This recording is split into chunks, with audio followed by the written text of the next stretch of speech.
Welcome to Design Domination, where you'll gain confidence, clarity, and a competitive edge in a crowded marketplace so you can dominate your competition. Hi, and thanks for tuning in. I'm Colleen Grotzer, and in this episode of Design Domination, I'm sharing how you can make six figures as a freelance designer, even for your first year of freelancing full-time. I'm going to share my own experience, and I'm also going to be very transparent about some numbers about my full-time job that I left and when I started my business at that time that I went out on my own. Stick around to get lots of tips that I hope will help you knock it out of the park if you're about to go out on your own full-time as a freelancer or to propel your existing freelance business to the next level. And guess what? You don't have to be the best designer to do this. I certainly wasn't. Oh, and by the way, I just had an oral surgery done. So, I might sound a little bit like Sylvester the cat as I'm talking. So just bear with me. Okay, so the first thing I want to cover is mindset, because many graphic designers don't think that making six figures on their own is possible. Most graphic designers don't make that, and salaries are quite less than that. So why should they think that it's possible, right? But it is. The thing is that you have to get yourself into the right mindset. And that starts by stop comparing your rates to what other designers are charging. There are so many different factors out there when it comes to pricing, and what works for one designer doesn't necessarily work for you. And second, if you base what you think you can make off of what others make, then you're just limiting yourself. And this makes me sad because I see so many graphic designers comparing themselves to Fiverr or people in other Facebook groups. And then they think all these designers out there are their competition. And since these designers aren't making much, how could they? Now, if you think this, please do yourself a favor and get out of this mindset right now. Just because another designer makes X amount of money has nothing to do with your skills or your situation, okay? And here's what I mean. I'll use food as an analogy. There's a food service for every budget, right? We've got fast food, which is fast and cheap and serves a large quantity of people.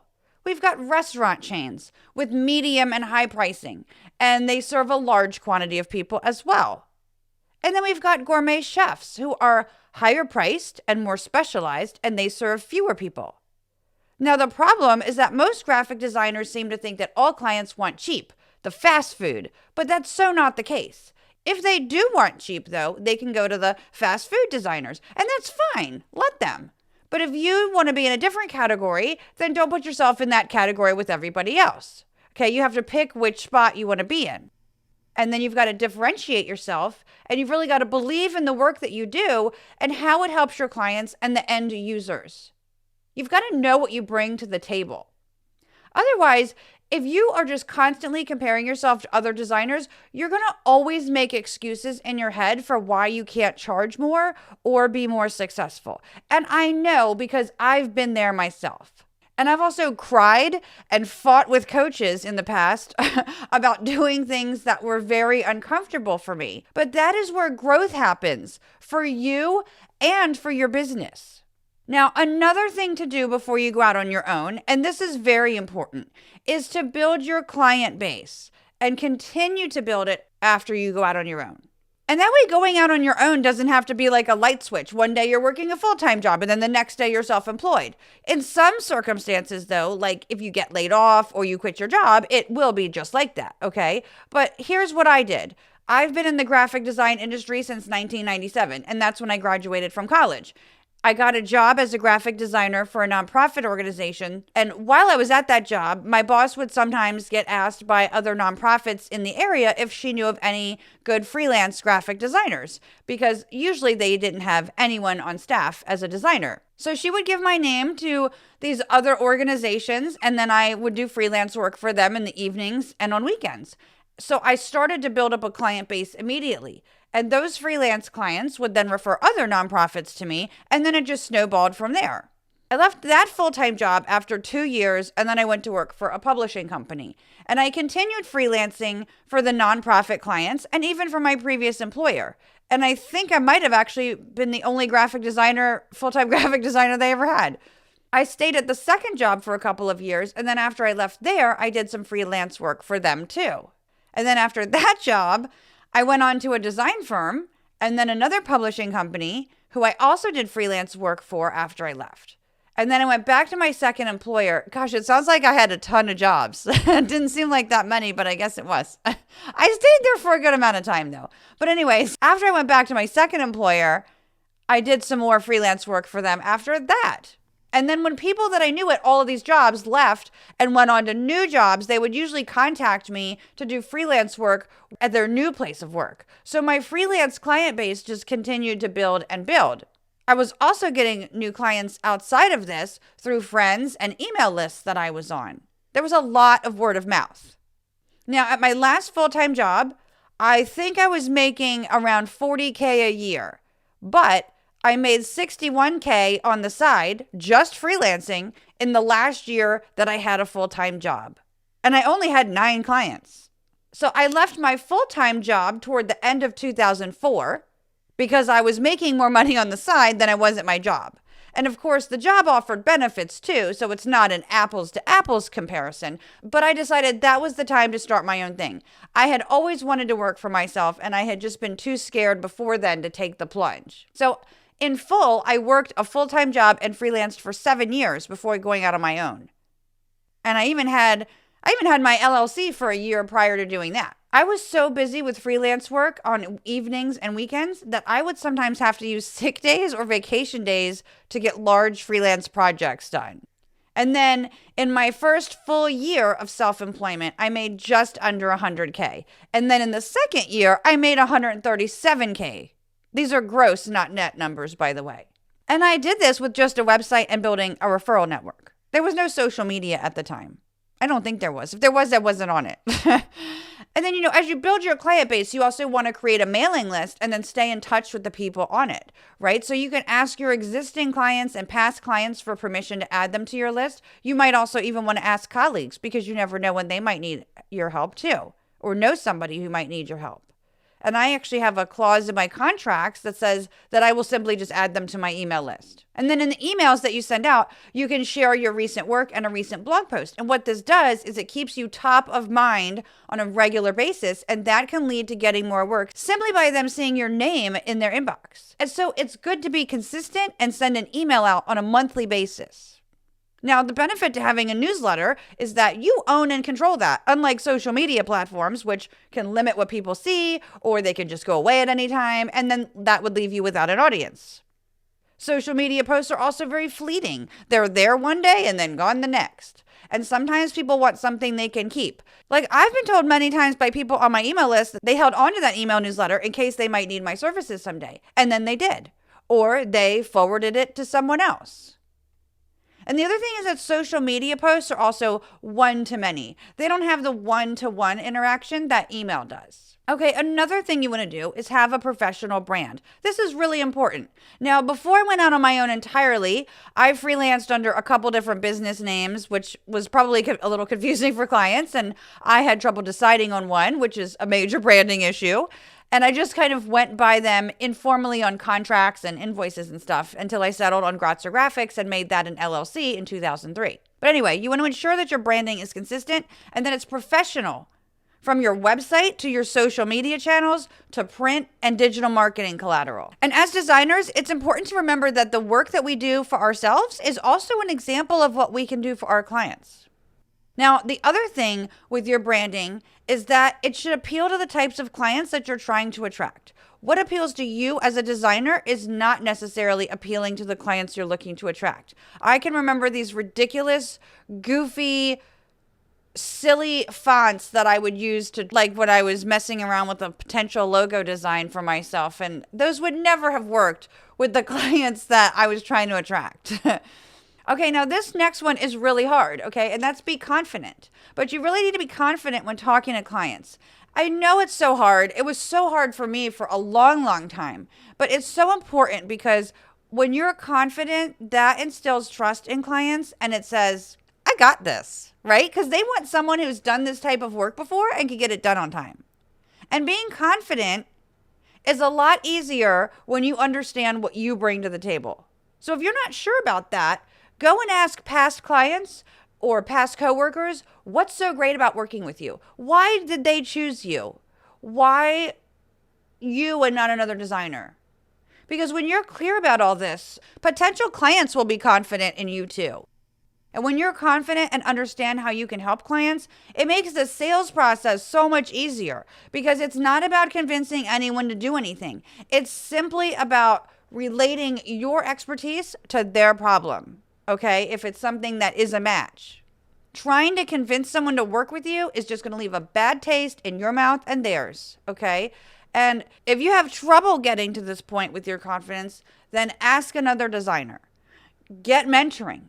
Get an outside opinion. Because you know what? We often trust someone else's opinion, especially a paid opinion, before we'll believe ourselves. And I get it. For me, it was a very long journey for me to get to that point. Now, when you get contacted by a client, ask deeper questions. Most designers will ask about specs and deliverables and then just provide a price.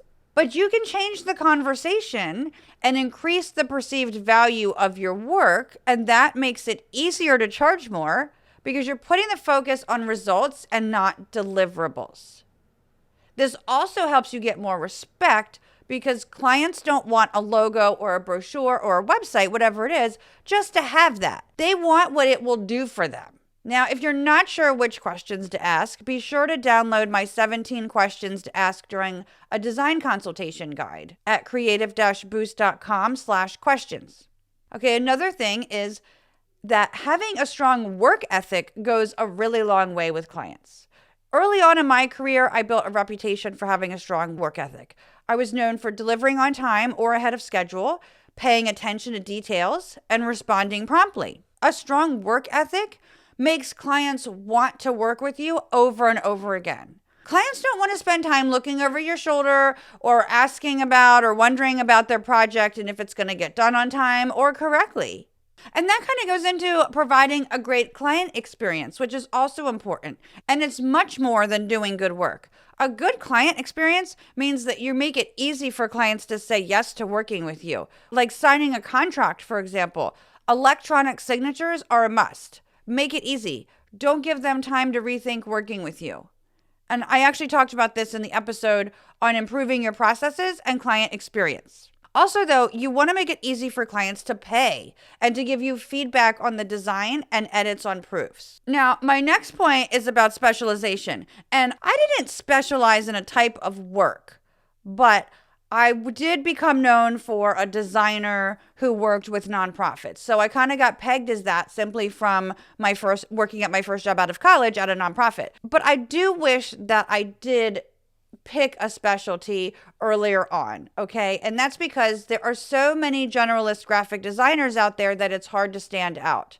And in my case, I've done every type of design out there. Branding, marketing materials, event collateral, everything print, web design, web development, email design and coding, presentation design, you name it, right? I was super busy. I took on every type of work and I was constantly switching between different skill sets. But I could have just focused on certain types of work and charged more as a specialist, which would have reduced my competition and increased the demand for my skills. And so I would have been more efficient, more profitable. I would have made more money than I did, and I would have worked a lot fewer hours. Now, if you're looking to go out on your own, you've likely worked at a few jobs, had some freelancing clients, and have an idea of what you want to do or even don't want to do. Okay, and specializing really helps you differentiate yourself from other designers and makes it easier to charge more. That's what accessibility did for me. Like, it was a complete game changer. Okay, so specialization is definitely something to consider. Pricing profitably is vital. You have got to know how to price projects profitably because you know what? There is no point in being in business if you aren't making enough to be in business. Every dollar that you make is not profit. So you have to know what your bare minimum to charge is just to be in business because you'll be spending your own money on software, insurance of all kinds, cloud storage, fonts, project management, and proposal software. Oh, and let's not forget all the taxes you'll have to pay.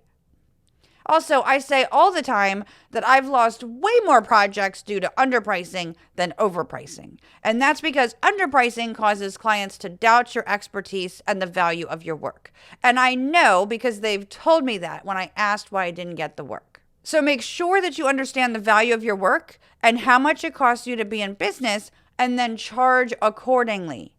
And not just for your time either.